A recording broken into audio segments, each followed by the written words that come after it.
Hey everybody, this is Eric with OTE Off the Edge podcast Joe. with Joe. Joe. Joe. um, Today we're talking about movie remakes.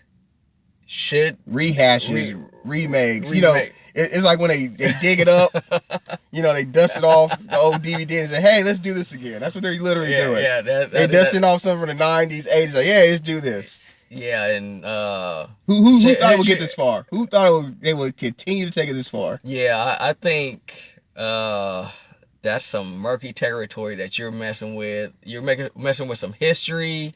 I think recently we had this past couple of months we had Coming to America. That was sad.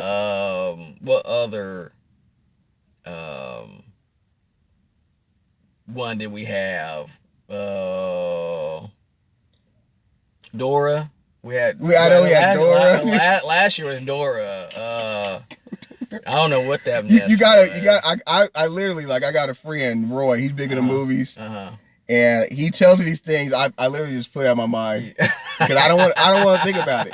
I don't want to think about it. I don't want, because they're Coming to America. I didn't watch that because I just saw the trailers for it. I think it was going to happen. I thought, no way they're doing this. Mm-hmm. Why? What's next? Do the right thing? They're going to do the right thing again? Please no. Please no. I know these actors. I like these actors are getting paid again. Yeah. But they're working. That's good. But they're not performing like they used to. Yeah. It's not the 90s. Like, you can't do this. Does it profit a man? There you go. To gain the whole world and lose his soul. I mean, that's. I hope they got paid a lot. I just hope they got paid a lot. Not nearly enough. Because it's like Netflix, right? Direct to Netflix. So it ain't getting big, but they getting some money. I guess these guys is hungry. Yeah.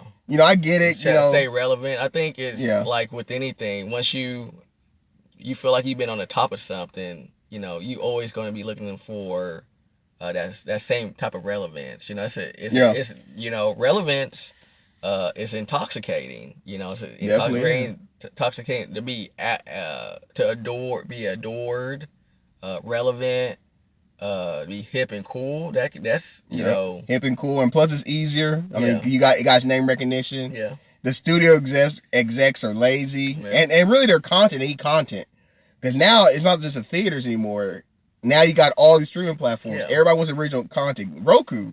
I got Roku, right? Mm-hmm. And now Roku's having original stuff on Roku. Yeah. So everybody needs content. Yeah. And who best to go to than these guys that already proved themselves? They know what they're doing. Mm-hmm. But the thing is, they're not. It's not this. You can't just take it, wash it off, hose it off, and put a put in a new package. Like, here, buy it again.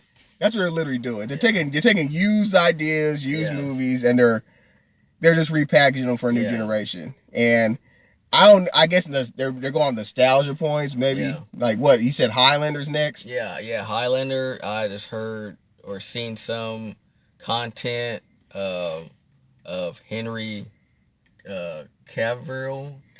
Oh, the Superman. Yeah, Superman. I think he's doing a Highlander remake.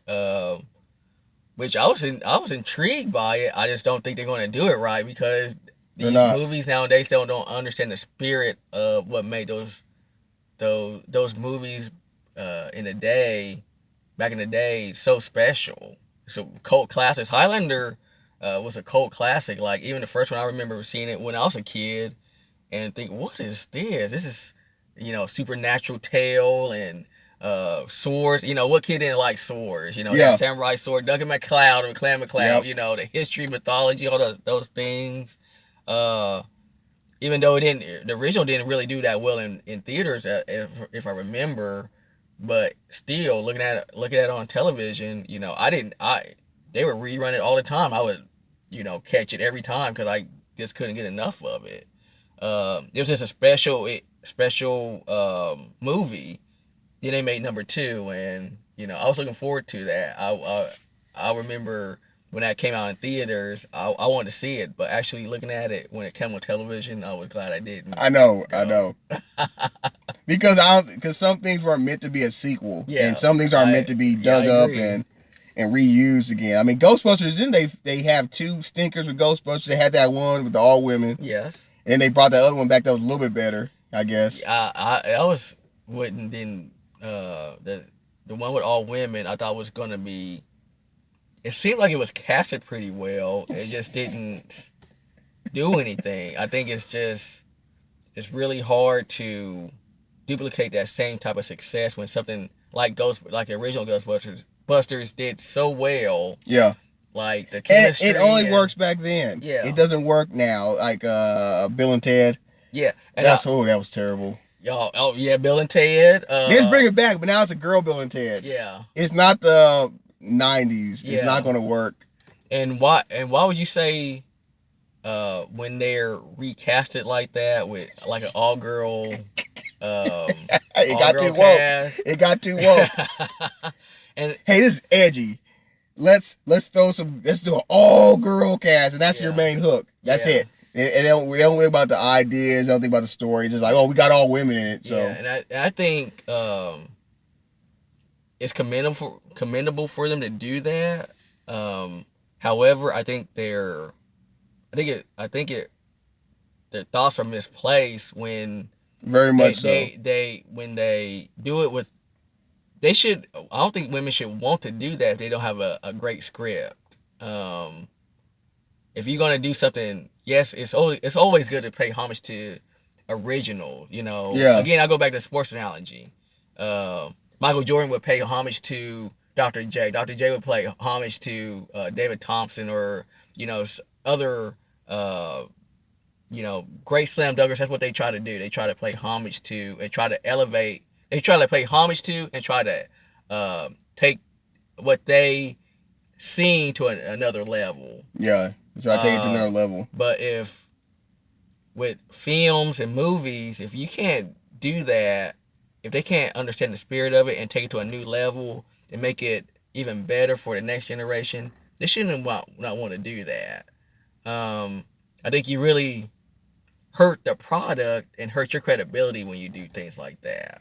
Exactly. I remember back, if you really want, I remember looking at a lot of films with ladies in them, martial arts films and all that. That I can remember. It's like they weren't woke. They weren't as woke or woke then. Like they just wanted a good script. They got a good script, and they was because it wasn't about oh, she's a lady character. Yeah. It's about, okay, this is a story. Yeah.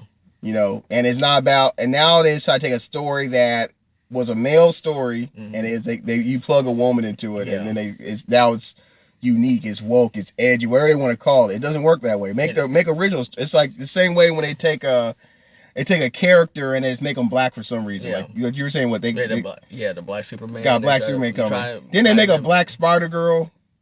Or Spider-Man? Batwoman. Okay. Black woman. Just because. Oh man. Just because. Oh man. Then she got red hair or something like that. It's just bad. Why not make original characters? Yeah. Why not do that? Why not do Spawn? You want to make a Spawn movie? To me, he's most authentic black man because he got troubles. Yeah. Spawn got troubles. Yeah. I identify with Spawn. If you look at West African mythology, I don't know if Tom McFarlane did this on purpose. Yeah. But the Spawn story could remind you of Shango. Yeah. Shango, he was in the West African Yoruba pantheon. He's one of their gods. Mm-hmm. Very conflicted man. Very complicated story. And Spawn reminds you of that. I don't know if he did that on purpose, but but he actually, that's how you do it. Yeah. Let's bring that back. Okay, Michael Jai White's still in good shape. Yeah, you did great. Still in good shape, and I remember Mantis. Very original. He had African American scientist. Yep. Was crippled. Uses his ingenuity and technology. Original story. That's something that you can bring back Mantis. Yeah, bring back Mantis. Original story. Meteor. I don't like Meteor Man was weird, but it was an original story, and it had a good message because he was trying to stop drugs. I hate drugs. Yeah, me too. But there's so many so many stories that could be made for women, for African American men, or just minorities that are really, could really be relevant today. Really great content without all the extra stuff. just be really good stories if they're done right by the right people. Um, yeah, I mean, but trying to cast African Americans in white roles, that we shouldn't want that. I don't think that's. I don't think we do. I don't think we do want that. I think Black so. Panther, Black Panther proved that, because now that movie, I'm not really into Disney or superhero movies, but that movie, to me, I liked it for one reason.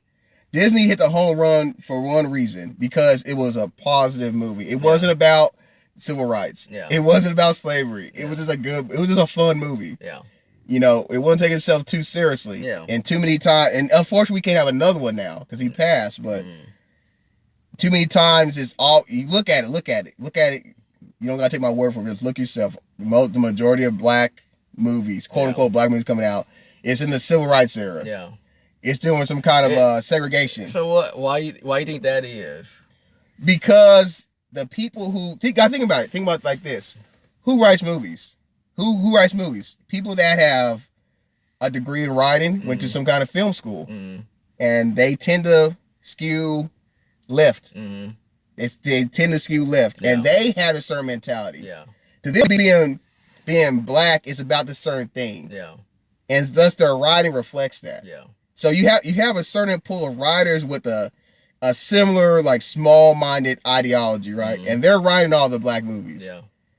And the people who greenlight movies, the producers and studios, that's who they only come in contact with. Yeah. They're not getting a variety of voices out there. They're hearing from these people like, oh, this is a black movie. It's like, whoa, I guess we could do a black movie, make money out of it. Yeah. They think they don't know no better, because that's who is representing black to them. Very I say the coastal ideology comes from the coast. Academia, coastal ideologies, those are the ones writing the movies. Simple as that. Yeah. Because, you know, there's a wide spectrum of African Americans and their beliefs and their views on things, and you're not going to get like someone with working class ethics or traditionalist values ever making a green light and getting a movie greenlit. The best hope you got, it will be some kind of superhero movie. Yeah. Yeah. Because people would, that's one reason why I think it's good. Or something on YouTube. And that's why it's good, because now you got for the first time in history, you got the widest spectrum of African American voices out there. Go to YouTube. You got men, you got women, different kind of religions, different kind of backgrounds, talking about different kind of things. Their voices have been unleashed. And that's what this podcast is about too. Off the Edge is about adding our voice to the mix, getting our thoughts out there. Exactly.